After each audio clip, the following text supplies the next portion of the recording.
Recently, there was an announcement both by David Cameron and by President Obama that, you know, they are willing to cut off aid to countries who do not recognize LGBT rights. No, we want to object to that as just being manipulation. President Obama issued a directive to all U.S. government agencies that engage in international activities to make advancing LGBT rights a top priority. We have done more in the 2.5 years that I've been in here than the previous 43 presidents to uphold that principle. The Obama administration defends the human rights of LGBT people as part of our comprehensive human rights policy and as a priority of our foreign policy.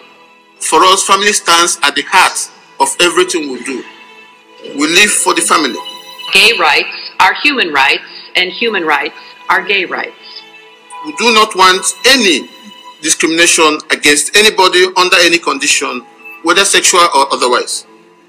But we have to state clearly and forcefully that this concept stands against everything we stand for in Africa. They actually said that for us to combat HIV and AIDS, we needed to legalize prostitution, legalize homosexuality. Infection rates are going up in the U.S. They're going down in Kenya. They seem to be going down in Ethiopia now. They went down in a major way in Uganda. And yet we're going to these countries and telling them how to prevent AIDS. Our approach is gradual.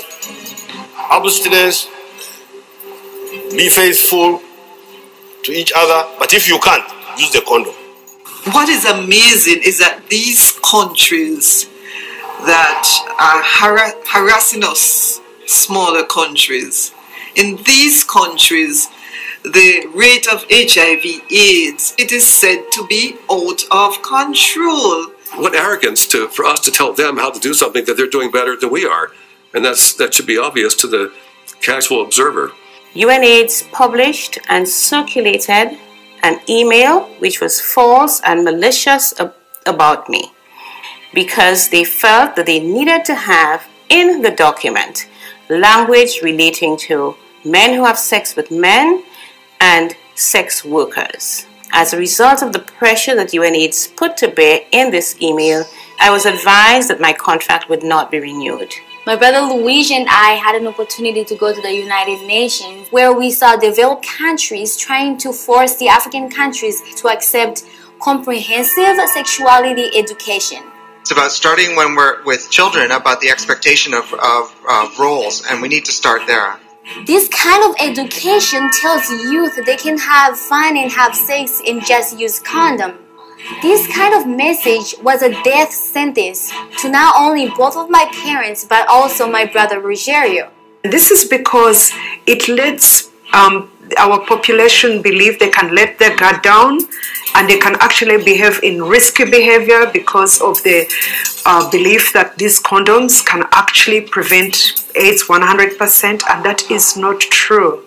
In Dr. Green's book, Broken Promises, How the AIDS Establishment Has Betrayed the Developing World, he says the research shows that the sexual rights approach to AIDS prevention, championed by the UN and Western donor countries, may actually be increasing the rate of infections, not bringing them down. And if he is right, millions have died unnecessarily. Well, the end result will be deconstruction of the family system and the family structure in Jamaica. It is an affront to the principles of the UN Charter. A UN agency should not be allowed to overstep its bounds in such a manner. What we're seeing is the LGBT agenda being pushed, like a carrot stick for aid money. You want aid money, then you must change your laws. These issues of gays, transvestites, transsexuals, This is a new form of imperialism, I must say. But Stoneburner said that history will look back on this period and say one of the great abuses of the latter part of the 20th century is a failure to do AIDS prevention in ways we know are effective. It's deception.